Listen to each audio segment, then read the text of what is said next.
kita belajar, marilah kita berdoa bersama-sama. Berdoa dimulai. Berdoa selesai. Oke, terima kasih Ketua kelas. Baik, Ibu mulai absennya. Yang pertama Ahmad Zafir. Oke. Asti Ananta. Iya, Wati. Hadir Bu. Oke, hadir semua ya. Alhamdulillah. Siapa kira-kira yang masih ingat dua faktor yang mempengaruhi pertumbuhan dan perkembangan pada tumbuhan itu apa saja? Oke, ada yang bisa? Oke, silakan Ispiana. Ada dua faktor yang mempengaruhi pertumbuhan.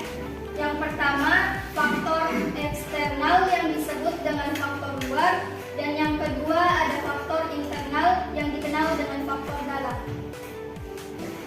Oke, jawabannya tepat sekali. Termasuk faktor internal itu apa saja, dan yang termasuk faktor eksternal itu apa saja? Saya Bu. Saya silakan Jumiati.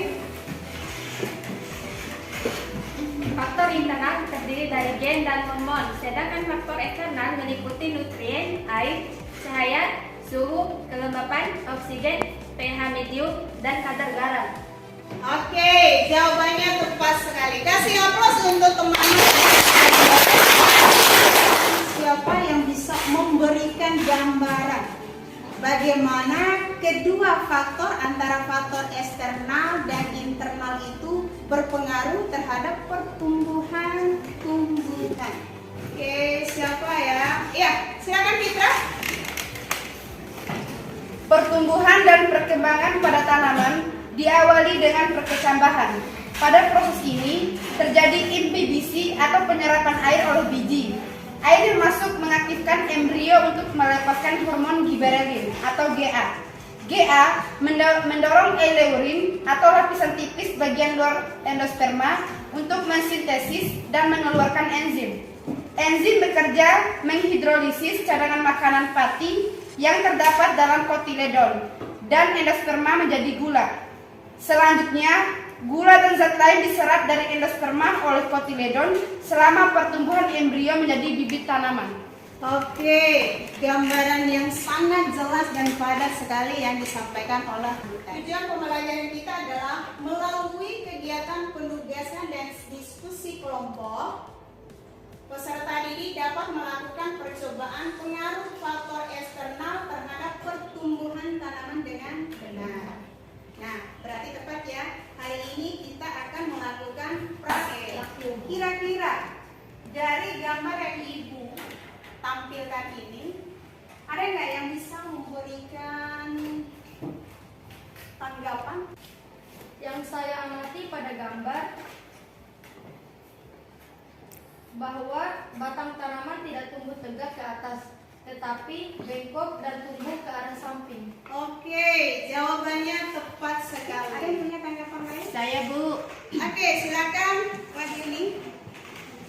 saya melihat bahwa tanaman itu tumbuh menghadap jendela sehingga tampak bahwa tanaman itu bergerak menuju ke arah datangnya cahaya Bu. Oke, jawabannya tepat. Pertanyaan yang kedua, bagaimana hal itu terjadi? Oke, silakan Vika. Pada batang tumbuhan yang terkena cahaya dari arah jendela, pertumbuhannya terhambat karena hormon auksin yang ada pada batang terurai oleh cahaya. Sebaliknya pada batang yang tidak terkena cahaya atau gelap mengalami pertumbuhan yang cepat sehingga tampak batang bengkok menghadap arah jendela. Oke, jawabannya tepat sekali. Ya, baik anak-anak, berdasarkan tanggapan dari teman-teman tadi bahwa cahaya sebagai faktor luar atau faktor eksternal akan berpengaruh terhadap pertumbuhan tanaman. Nah, tujuan daripada praktikum kita ini bagaimana pengaruh cahaya itu terhadap pertumbuhan objek kita pada kacang hijau.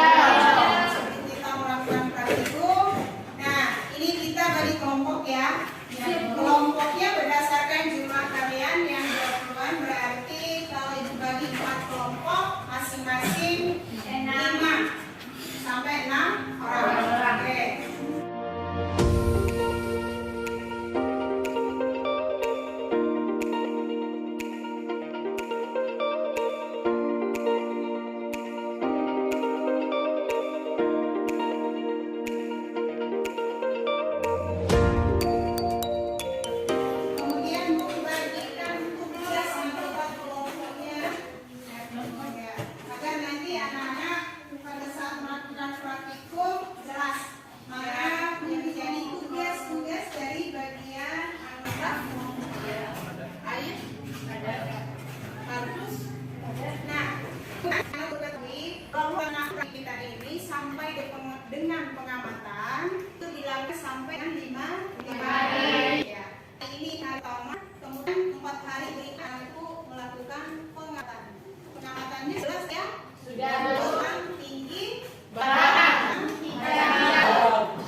salah, harus dihitung lagi.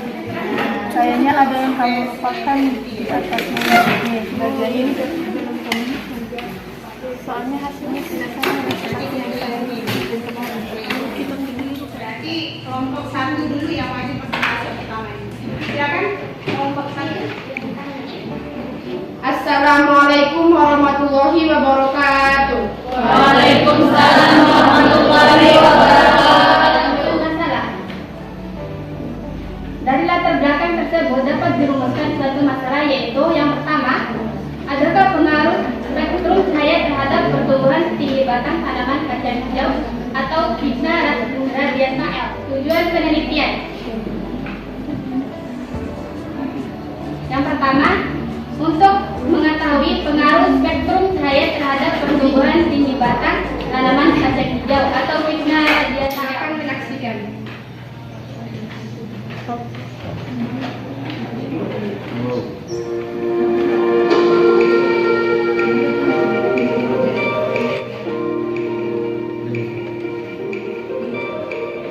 Satu dan hasil penelitian spektrum cahaya merah. Hari pertama, rata-rata tingginya 0,0 cm, tidak ada pertumbuhan.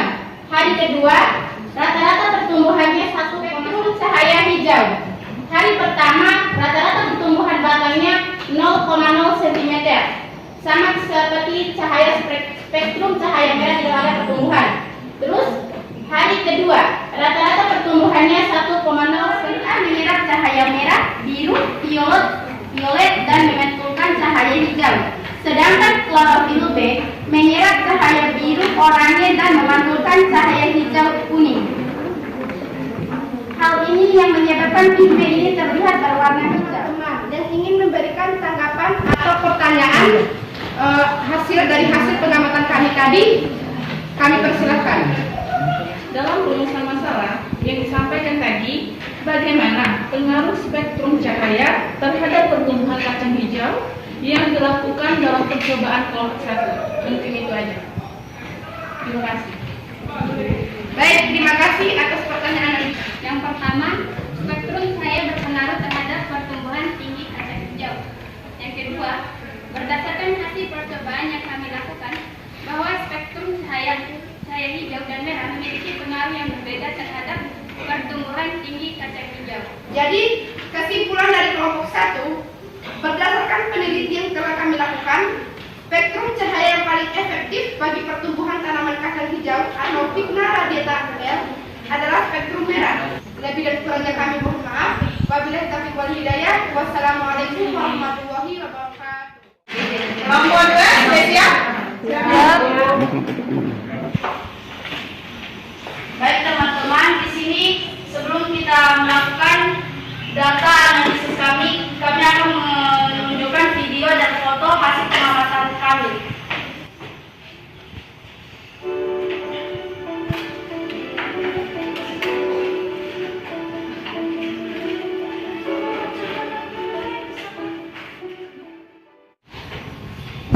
Hari pertama belum dapat diukur karena belum ada pertumbuhan batang.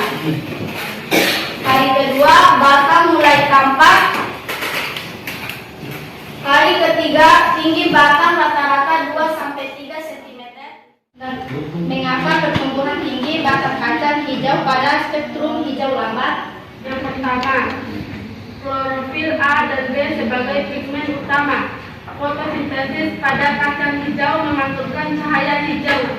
Yang kedua, energi dari cahaya hijau kurang diserap oleh tanaman, sehingga tanaman tidak optimal melakukan fotosintesis.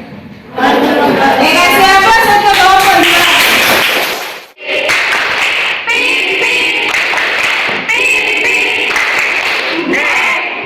Punya refleksi lain dari hasil pelajaran kita hari ini. Oke, silakan Cici. Saat pengamatan, ada beberapa kesulitan yang kami temui. Salah satunya adalah kesulitan pada saat mengukur tinggi batang yang bengkok menggunakan penggaris biasa. Kami kesulitan untuk mendapatkan hasil yang tepat. Tapi setelah melakukan konsultasi di grup WA bersama teman-teman dan guru, kami bisa mendapatkan solusi dengan menggunakan alat ukur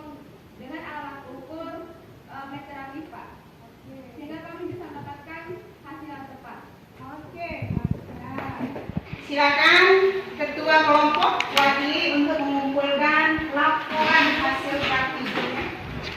Silakan. Nah, di sini yang pertama untuk kesimpulannya, pertumbuhan tinggi batang kacang hijau lebih cepat pada spektrum cahaya merah dibandingkan dengan cahaya hijau. Yang kedua, fitokrom pada kacang hijau mempunyai struktur reversibel yang dapat mengabsorpsi energi cahaya warna merah. Nah, sesuai dengan cahaya yang dibutuhkan dalam pertumbuhan kacang hijau. Nah, artinya kacang hijau itu lebih menyerap warna cahaya spektrum cahaya merah untuk kebutuhan fotosintesis dan pertumbuhannya. Kemudian yang ketiga, spektrum warna hijau dipantulkan oleh tanaman. Nah, justru kalau spektrum warna hijau itu dipantulkan oleh tanaman. Nah, hal ini karena energi dari cahaya warna hijau kurang diserap oleh tanaman. Pertemuan berikutnya nanti kita akan lanjut ke materi baru tentang enzim dan metabolisme. Sebelum kita mengakhiri pelajaran kita pada hari ini, alangkah baiknya marilah kita berdoa bersama-sama. Berdoa dimulai. Berdoa selesai. Oke, itu sekian anak-anak.